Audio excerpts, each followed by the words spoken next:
В медучреждениях республики развернуто 2753 койки для больных коронавирусом. Из них 2209 уже заняты. Ежедневно только одна Коми-республиканская клиническая больница принимает в среднем по 160 человек с подозрением на коронавирус. В очереди на компьютерную томографию стоят скорые часами. В зависимости от тяжести людей определяют в стационары нескольких отделений. Следующий репортаж Никиты Чернова из КРКБ. Он не успел привиться.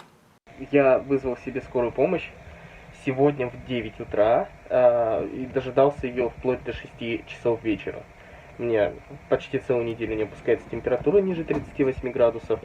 ПЦР-тест я, к сожалению, не сделал, поэтому сразу отправился на КТ. Сейчас уже запустили встание. С момента того, как меня забрала скорая и как я оказался в клинической республиканской больнице, дальше ожидать свою очередь прошло порядка 30 минут.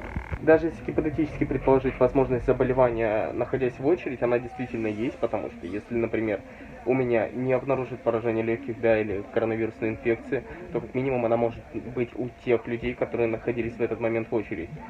Для того, чтобы распространение инфекции было меньше, сейчас применяют следующую ситуацию, следующую историю. Получается, пациент ждет компьютерной томографии в самой скорой помощи, и вот на каждого такого больного человека выделяется одна целая машина скорой помощи, поэтому их очень тяжело дождаться.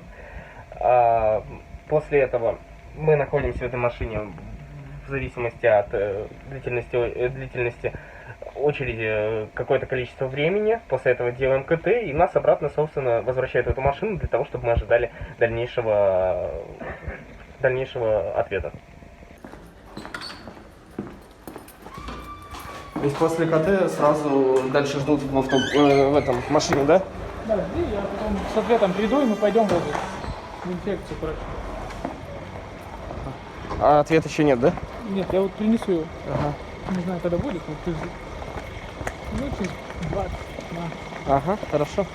Примерно ожидание результатов было в районе 20 что ли минут.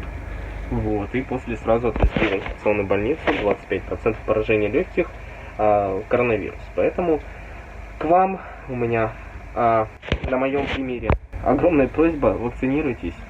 И, конечно же, не запускайте себя, если вдруг вы почувствовали даже малейшее недомогание.